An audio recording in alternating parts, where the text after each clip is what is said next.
There are few things that could be causing your Facebook Messenger not to work. Hello guys, and welcome back to my YouTube channel Shaem Tech BD. Today I will discuss how to fix Messenger app can't send message in iPhone. I have a request, if you are new to channel, please subscribe and stay with us. Go to the settings. Tap on General. Click iPhone storage.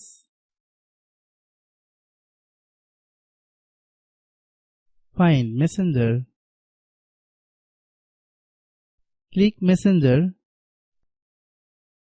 Then click Offload app.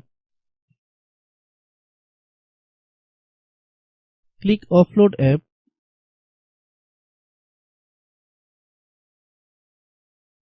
Then click Reinstall app. Wait for a while, the process will take 5 to 10 minutes to complete.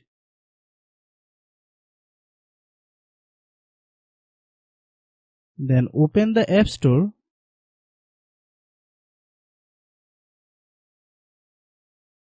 Click search bar, then type Messenger. Click Messenger. If you get any update, please update. After following all the steps, restart your phone. I have a request, if you are new to channel, please subscribe and stay with us. By watching my tutorial for more tech videos, you can subscribe.